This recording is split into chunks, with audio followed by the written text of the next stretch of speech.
بسم اللہ الرحمن الرحیم۔ السلام علیکم۔ توفیع علی علیہ السلام مدد۔ میں ہوں وسیم عباس۔ امید ہے کہ آپ سب لوگ خیریت سے ہوں گے۔ آج کا ہمارا موضوع گفتگو ہے دسترخوان کے آداب۔ میرے محترم مسلمان بہن اور بھائیوں، محبان محمد اہل بیت محمد، دسترخوان کے آداب پہ ایک ویڈیو اس لیے میں نے ضروری سمجھا کہ میں بنا کر اپنے تمام بہن اور بھائیوں تک جو میرے ساتھ اس سفر میں، اس نیک سفر میں میرے ساتھ ہیں، میں ان تک یہ بات ضروری پہنچانا چاہتا ہوں کہ دسترخوان ایک وہ واحد جگہ ہے جہاں پر انسان کی پہچان ہوتی ہے کہ انسان کس ذہن کا بندہ ہے اور کس مزاج کا بندہ ہے۔ دسترخوان وہ ایک واحد مقام ہے جہاں پہ پرانے دور کے گزرے ہوئے زمانے کے جو بادشاہ تھے، جب وہ کسی کو کسی عہدے پہ تعینات کرتے تھے تو اس سے پہلے اس کا کھانا بناتے تھے اور اس کو دسترخوان پہ بلا کر دسترخوان پہ وہ یہ طے کرتے تھے کہ کیا یہ بندہ اس عہدے کے قابل ہے یا نہیں۔ چونکہ ہر وقت ازائی سلسلے سے ہمارا سفر جاری رہتا ہے تو ہر مقامات پر میں دیکھتا ہوں ماشاءاللہ کچھ چیزیں نظر آتی ہیں، تو میں چاہتا ہوں کہ میں اس پر ایک ویڈیو بنا کر محمد و اہل بیت محمد علیہ السلام کے احکامات کی روشنی میں آپ تک یہ بات پہنچا دوں کہ ہمیں دسترخوان پہ کیسے بیٹھنا ہے جہاں پہ ہم نے اپنا رزق حاصل کرنا ہے۔ تو سب سے پہلے سب سے بڑے کی بات آقا سرکار دو عالم حضرت محمد مصطفیٰ صلی اللہ علیہ وآلہ وسلم ارشاد فرماتے ہیں کہ جب تم کھانے کے لیے ارادہ کرو اور کھانے کے لیے آمادہ ہو جاؤ تو سب سے پہلے اپنے ہاتھوں کو دھو لو۔ آقا علیہ السلام نے فرمایا ہاتھوں کو دھونے کے بعد ہاتھ میں ہی پانی پی لو، چونکہ ہاتھوں پہ پانی پینے سے یہ وہ برتن ہے جو سب سے زیادہ پاکیزہ ہے۔ ہاتھوں سے پانی پینا، آپ نے غسل کیا اور غسل کے بعد اگر آپ نے اپنے ہاتھوں سے پانی لے کر اگر آپ پیتے ہیں تو آقا علیہ السلام فرماتے ہیں اس سے پاکیزہ برتن نہیں ملے گا آپ کو۔ آقا علیہ الصلوۃ والسلام کی دوسری حدیث، آقا علیہ السلام فرماتے کہ خدا کے نزدیک محبوب ترین غذا وہ ہے کہ جس میں زیادہ ہاتھ ہوں، زیادہ لوگ ہوں، دسترخوان بچھائیں۔ کوشش کریں کہ آپ اپنے گھر میں جب دسترخوان سجائیں اس کو آپ زمین پہ سجائیں، آقا علیہ السلام کی سنت کے مطابق سجائیں۔ اور آقا علیہ السلام نے فرمایا کہ نہ صرف کھانا شروع کرنے سے پہلے آپ بسم اللہ الرحمن الرحیم پڑھیں، یہ اپنی بہنوں اور بیٹیوں کے لیے کہ جب آپ دسترخوان بچھائیں تو دسترخوان بچھاتے ہوئے آپ پڑھیں بسم اللہ الرحمن الرحیم، جو رزق میں بے بہا فراوانی کا باعث ہے۔ آقا علیہ السلام کے نزدیک سب سے بہترین دسترخوان کون سا ہے؟ کیا وہ کہ جس پہ ہرن کی ران ہو، یا جس میں مرغ مسلم ہو، یا جس میں طرح طرح کے کھانے ہوں؟ کیا وہ نہیں؟ آقا علیہ السلام نے فرمایا کھانا جیسا بھی ہو، لیکن اگر کھانے والے لوگ دسترخوان پہ زیادہ ہیں، کھانے والے ہاتھ زیادہ ہیں، تو وہ دسترخوان اللہ کا محبوب دسترخوان ہے۔ اور پھر آقا علیہ الصلوۃ والسلام نے فرمایا اکٹھے کھانا کھاؤ اور جدا جدا نہ کھاؤ، کیونکہ یہ اجتماعی برکت ہوتی ہے۔ یاد رکھیے کچھ لوگ آپ ایک ایسا ٹائم ٹیبل سیٹ کریں اپنے فیملی کے ساتھ۔ اکثر الحمدللہ گھروں میں لوگ اکٹھا کھانا کھاتے ہیں جس میں برکت بھی ہوتی ہے۔ آپ کوشش کریں کہ آپ اپنی پوری فیملی کے ساتھ ٹائم کی سیٹنگ ایسے کریں کہ ایک ہی وقت ہو، جس وقت میں آپ ایک جگہ پہ بیٹھ کر آپ دسترخوان پہ آپ اپنا کھانا تناول فرمائیں، اللہ کی رضا بھی لیں اور محمد و اہل بیت محمد علیہ السلام کی رضا لیں۔ تو میں جلدی احادیث پڑھتا جاؤں گا اور آپ دل سے اسے سنتے جائیے گا، اور اس پروگرام کو آپ یاد کر لیں، رٹ لیں ان احادیث کو، اور جہاں تک ہو سکے آپ ان کو آگے پھیلا دیں۔ یاد رکھیے کچھ لوگ اکیلے کھانا کھانا چاہتے ہیں، کچھ لوگوں نے یہ اصول بنا لیا کہ میں کھانا اکیلا کھاؤں گا۔ تو آئیے ذرا آپ کی بھی درجہ بندی کا احاطہ کرتے ہیں کہ آپ کس درجہ پہ فائز ہیں۔ جو لوگ اکیلے کھانا کھانا پسند، میں پبلک میں نہیں کھاتا، میرا سٹیٹس نہیں ہے، سٹینڈرڈ نہیں ہے، تو ان لوگوں کے لیے آقا علیہ الصلوۃ والسلام راحت قلب و سینہ سرکار مدینہ سرکار محمد مصطفیٰ صلی اللہ علیہ وآلہ وسلم فرماتے تم میں سے بدترین افراد وہ ہیں جو اکیلے کھانا کھاتے ہیں۔ بیماری کا اگر کوئی مسئلہ ہے وہ ایک علیحدہ بات ہے، لیکن اگر آپ شفا یاب ہیں، صحت مند ہیں، آپ ایک گھر رکھتے ہیں، آپ کے دوست ہیں، آپ کے ساتھ لوگ ہوتے ہیں، پھر بھی اگر آپ کھانا علیحدہ کھاتے ہیں تو آقا علیہ السلام کی نظر میں آپ بدترین افراد میں شامل ہیں۔ آقا علیہ السلام کی دوسری حدیث، میرے مولا نے فرمایا کہ 3 چیزوں میں برکت ہے۔ اکٹھے کھانا کھانے میں برکت ہے، سحری کا کھانا کھانے میں برکت ہے، اور شوربے والا سالن، شوربے والا جو کھانا ہے اس کو کھانے میں برکت ہے۔ یہ تین چیزیں یاد رکھیں، اکٹھے کھانا کھانا، جیسے الحمدللہ رمضان المبارک کی آمد ہے، تو چونکہ اس پہ دسترخوان لگیں گے اور سجیں گے تو یہ پروگرام معاون ثابت ہوگا، آپ کو اور بہتری آئے گی، خوبصورتی آئے گی، آپ کا عمل زندہ رہے گا، آپ اور میں ختم ہو جائیں گے، آپ کی ہوئی بات، کیا ہوا عمل وہ باقی رہ جائے گا۔ تین چیزوں میں آقا علیہ الصلوۃ والسلام صلی اللہ علیہ وآلہ وسلم فرماتے ہیں کہ تین چیزوں میں برکت ہے، اکٹھے کھانا کھانا، سحری کا کھانا کھانا، اور شوربے والا سالن کھانا، اس میں برکت ہے۔ آقا علیہ الصلوۃ والسلام، لوگ کہتے ہیں کہ مزیدار، میرا آپ سے سوال ہے کہ کھانا کون سا اچھا ہے؟ آپ کو مختلف کھانے پسند ہوں گے، تو اسی طرح معصوم سے سوال ہوا، کسی نے پوچھا کہ جیسے حضرت بہلول دانا سے پوچھا گیا کہ بہتر کھانا کون ہے، تو انہوں نے جواب میں فرمایا کہ بہتر کھانا وہ ہے جو حلال ہو، حلال کا کھانا وہ سب سے بہتر کھانا ہے۔ تو آقا علیہ الصلوۃ والسلام سے پوچھا گیا تو امام علیہ السلام نے، امام الانبیاء علیہ السلام نے فرمایا، جب بھی چار صفات کے ساتھ کھانا کھاؤ تو وہ کامل ہوگا، کھانے میں چار صفتیں ہوں تو وہ کھانا کامل ہوگا۔ اب آپ دیکھیں کہ آپ کے دسترخوان میں جو چار صفتیں مکمل ہیں، فرمایا حلال ہو، کھانا حلال ہو، کھانے والے زیادہ ہوں، فرمایا اول بسم اللہ سے کھانے کی ابتدا کی گئی ہو، اور آخر میں الحمدللہ اگر پڑھا گیا ہے تو پھر آپ کا دسترخوان کامل دسترخوان ہے۔ امام موسیٰ کاظم علیہ الصلوۃ والسلام والی کاظمین ارشاد فرماتے ہیں کہ آقا علیہ السلام فرمایا کہ رسول اللہ صلی اللہ علیہ وآلہ وسلم نے فرمایا کہ اللہ راضی نہیں ہوتا اس شخص سے جو شخص سفر میں زاد راہ اکیلا کھائے۔ آپ سفر میں، آپ کسی قافلے میں جا رہے ہیں، آپ حج کے قافلے میں، آپ زواری کے قافلے میں ہیں، آپ رشتہ داروں کے ساتھ کہیں جا رہے ہیں اور آپ کوئی چیز لے کر اکیلے کھا رہے ہیں، تو اس پہ اللہ نفرین کرتا ہے، اللہ کو یہ عمل بالکل پسند نہیں ہے۔ آپ کے پاس جو ہے جتنا ہے رکھ دیں، جو جس کا حصہ ہوگا وہ کھائے گا، جو آپ کا ہوگا وہ آپ کھائیں گے۔ فرمایا کہ جو شخص سفر میں زاد راہ اکیلا کھائے، ہو مسافر قافلے میں اور اکیلا کھائے، اللہ راضی نہیں۔ اکیلا سواری پر سوار ہو کر سفر کرے، یعنی اکیلا سفر کرنے سے بھی مولا نے ممانت فرمائی ہے، اور گھر میں اکیلا سونے سے۔ تو یہ بھی ایک دسترخوان کے آداب ہیں کہ اگر آپ کے ساتھ اور لوگ بھی بیٹھے ہیں تو آپ ان کو ضرور دعوت دیں اور ان کو کہیں کہ آئیں جی بسم اللہ، اللہ کا رزق حاضر ہے، محمد والے محمد کا صدقہ تناول فرمائیں۔ اگلی بڑا پیارا فرمان ہے حضرت امام علی بن موسیٰ رضا علیہ الصلوۃ والسلام کا۔ میرے مولا امام رضا علیہ الصلوۃ والسلام جب دسترخوان بچھاتے تھے، ہم میں اب کچھ لوگ ہو سکتا ہے کہ خود علیحدہ کھانا کھا رہے ہیں، جو ان کے ساتھ ان کے نوکر ہیں، جو ان کے ساتھ ان کے گن مین ہیں، ان کو علیحدہ کھانا دی ہو رہا ہے۔ آپ کبھی ان لوگوں کو آپ جا کے دیکھیں تو لوگ ایسا کرتے ہیں، لیکن امام رضا علیہ السلام، اسلام کی نگاہ میں جب دسترخوان لگے گا، جب دسترخوان محمد وآل محمد لگے گا، تو اس دسترخوان پہ چاہے حضرت علی اکبر علیہ السلام کا قاتل ہی کیوں نہ آ جائے تو اس کو بٹھایا جائے گا، اس کی عزت ہوگی، اور امام علیہ السلام خود اس کے سامنے کھانا رکھیں گے۔ یہ ہے اسلام، یہ ہے سربلندی اسلام۔ امام رضا علیہ الصلوۃ والسلام جب بھی دسترخوان پھیلاتے تو مولا کے دسترخوان پہ مامون، یہ لوگ سارے حیران ہو جاتے تھے، دشمن امام، کہ امام ایسا کیوں کرتے ہیں۔ لیکن جب امام علیہ السلام دربار میں دسترخوان پر مولا تشریف فرما ہوتے علی بن موسیٰ رضا علیہ السلام، تو غلاموں کو، دربانوں کو اور تیمار داروں کو بھی اپنے ساتھ دسترخوان پر بٹھاتے تھے امام رضا علیہ السلام۔ آپ بھی جب دسترخوان پر بیٹھیں تو آپ اپنے وفادار نوکروں کو، اپنے نوکروں کو، جو لوگ آپ سے جڑے ہوئے ہیں، جب آپ کھانا کھائیں تو آپ ایک ہی دسترخوان پر ان کے ساتھ بیٹھ کر آپ کھانا کھائیں، جو آپ کی زندگی میں برکت اور اضافے اور رزق میں فراوانی کا سبب ہے۔ رسول اللہ صلی اللہ علیہ وآلہ وسلم ارشاد فرماتے ہیں کہ جب بھی دسترخوان پھیلاؤ تو اس پر اس چیز کو کھاؤ جو تمہارے نزدیک ہے۔ جب آپ دسترخوان پہ بیٹھ گئے تو آپ نے اس چیز کو کھانا ہے جو آپ کے قریب ہے، آپ سب چیزوں کو کھائیں۔ یہ بھی فرمان ہے، میں نے پڑھا ہے، آئمہ علیہ السلام فرماتے ہیں کہ اگر آپ نے دسترخوان میں سے ایک چیز کو کھایا اور آپ نے دوسری چیزوں کو نہیں کھایا تو وہ چیزیں شکایت کریں گی اللہ کی بارگاہ میں کہ انہوں نے ہمیں حقیر سمجھا، کمتر سمجھا۔ تو آپ تھوڑا تھوڑا سب میں سے بھی لے سکتے ہیں اگر آپ کے مزاج کے موافق ہے تو۔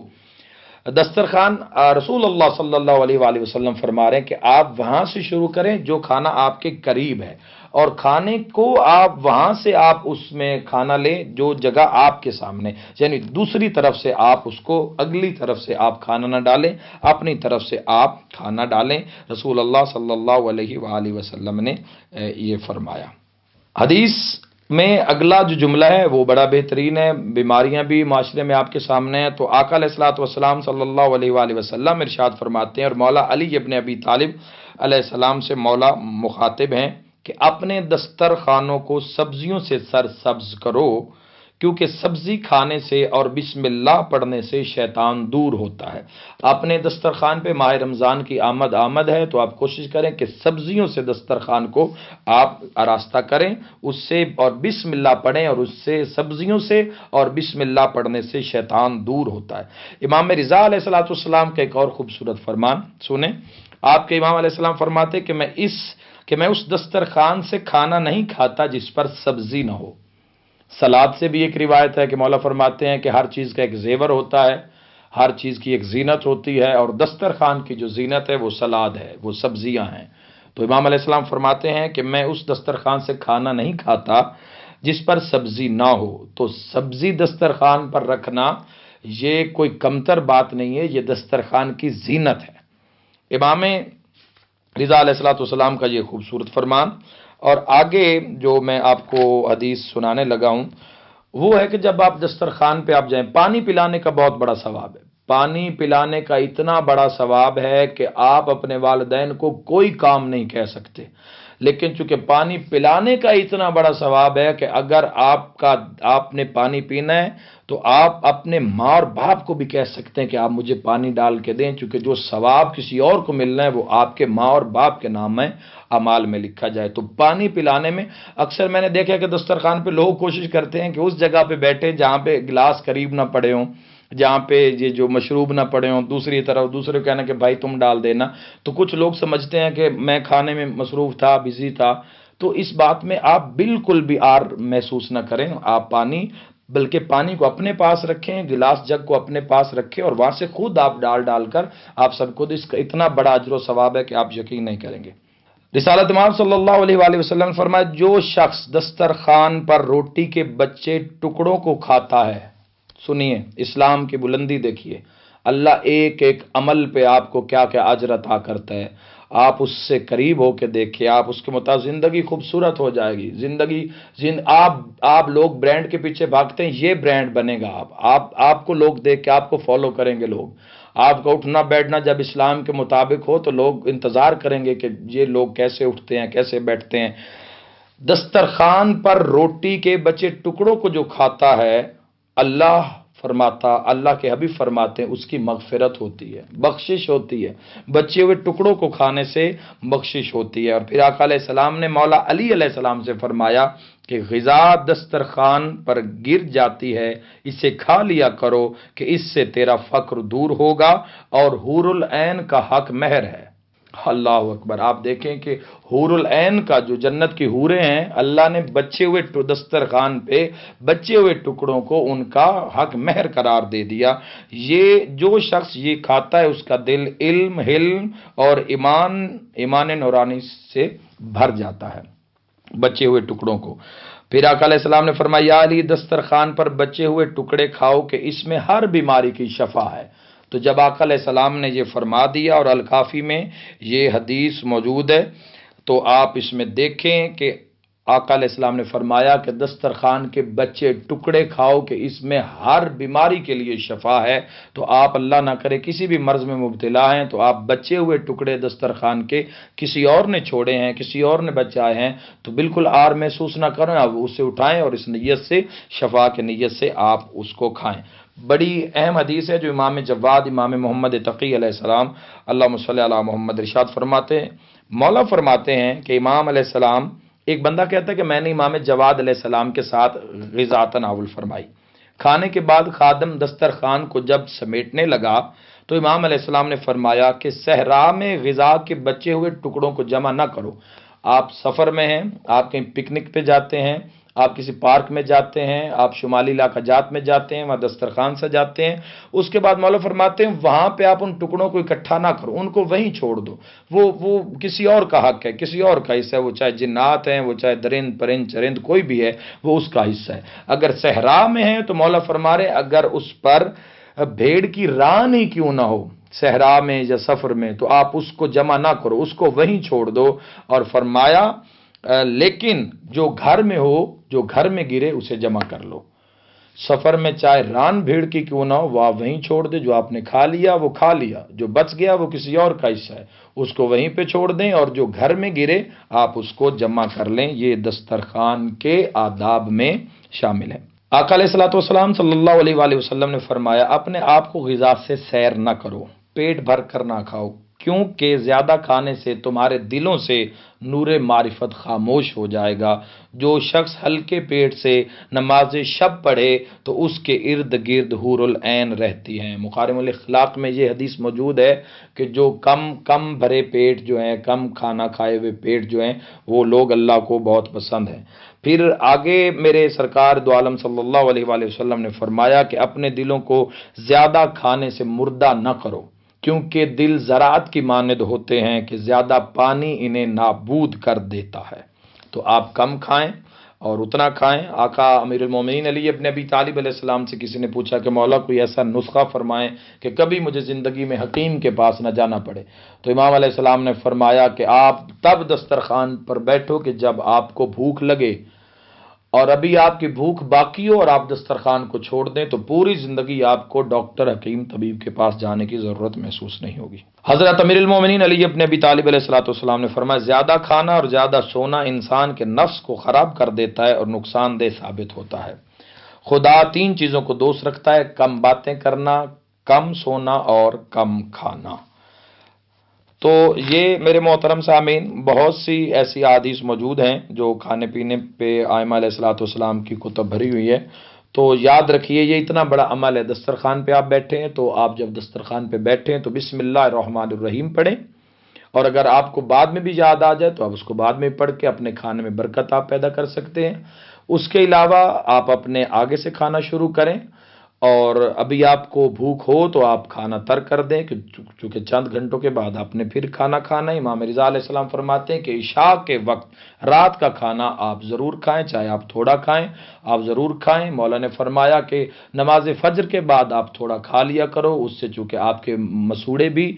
مضبوط ہوں گے اور آپ کے منہ سے خوشبو بھی آئے گی، اور آپ کے لیے وہ بہتر بھی ہوگا۔ امام علیہ السلام نے فرمایا پانی کو آہستہ آہستہ سے پیو، جب آپ پانی پینے لگیں تو کھانے کی ابتدا میں پانی پئیں، کھانے کی ابتدا میں پانی پینا ایسے ہی ہے جیسے سونا، اور درمیان میں پانی پینا ایسے جیسے چاندی، اور کھانے کے اوپر کھانے کے بعد پانی پینا ایسے ہی ہے جیسے مٹی ہے۔ تو آپ دسترخوان کی زینت کو 10 سبزیوں سے سجائیں، اپنے دسترخوان کو سلاد سے سجائیں، محمد اور اپنے مرحومین کو جب کھانا کھائیں تو آپ فاتحہ پڑھ کے وہ کھانا اپنے مرحومین کو بھی ہدیہ کریں، تاکہ ان کی روحیں بھی آپ کے لیے کھانا آپ کھائیں گے، روحیں ان کی دعا کریں گی۔ آپ بچوں کو اپنے ساتھ دسترخوان پہ بٹھائیں، جو بھی کھانا نہیں کھا سکتے انہیں خود اپنے ہاتھوں سے آپ کھانا کھلائیں، چھوٹے لقمے کھائیں، کھانا چبا کے کھائیں،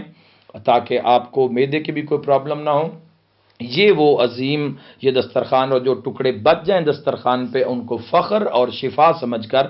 آپ ان کو کھائیں، اور آخر میں الحمدللہ رب العالمین ضرور کہہ دیں۔ اور جس کے پاس آپ کھانا کھانے جائیں تو اور بھی بہت سے اس کے آداب ہیں کہ مولا نے فرمایا کہ جو میزبان ہے وہ تب تک، رسول اللہ صلی اللہ علیہ وآلہ وسلم ارشاد فرماتے تب تک کھانا کھاتا رہے جب تک مہمان کھانے سے فارغ نہ ہو جائیں۔ یہ نہ ہو کہ آپ کہیں پہلے چھوڑ جائیں اور وہ شرمندگی سے مہمان کو بھی کھانا ترک کرنا پڑے۔ تو آپ تب تک کھاتے رہیں آہستہ آہستہ جب تک کہ مہمان کھانا کھا نہ چکیں۔ اس کے بعد جب کھانا کھانے کے لیے آپ مہمانوں کے ساتھ آئیں تو سب سے پہلے میزبان ہاتھ دھوئے تاکہ مہمان شرم نہ محسوس کریں، اور سب سے کھانا کھانے کے بعد پھر پہلے مہمان ہاتھ دھوئیں، اور سب سے آخر میں میزبان جو ہے وہ اپنے ہاتھ دھوئے محبت سے۔ اور جس کو آپ دعوت کے لیے بلائیں اچانک آ جائے تو مولا فرماتے جو گھر میں وہ دسترخوان پر سجا دیں، اور اگر آپ نے کسی کو کھانے کی دعوت دی ہے تو پھر اس کے لیے آپ پورا اس کا اہتمام کریں۔ اور پھر مولا نے فرمایا جو میزبان کے پاس مہمان جائے تو اسے چاہیے کہ وہ کوئی آر محسوس نہ کرے، اور وہ تب تک وہ بھی کھاتا رہے جب تک وہ میزبان اس کے ساتھ دسترخوان پر شامل رہے۔ تو دسترخوان پہ بیٹھنے کا وقت زندگی میں شمار نہیں کیا جاتا، تو اپنے آپ کو، اپنے دسترخوان کو، چونکہ روزانہ کھانا ہے تو اپنی کیلریز کا ایک نظام بنائیں۔ بھرے پیٹ اللہ کو اچھے نہیں لگتے، آپ اپنے آپ کو ہلکا پھلکا رکھیں تاکہ عبادت میں بھی آسانی ہو اور زندگی گزارنے میں بھی آسانی ہو۔ بہت سی باتیں ہوتی رہیں گی، اپنا اور اپنے اس چینل کا خیال رکھیں، دعاؤں میں یاد رکھیں۔ اللہ آپ کا حامی و ناصر ہو۔ السلام علیکم ورحمۃ اللہ وبرکاتہ۔ خدا حافظ۔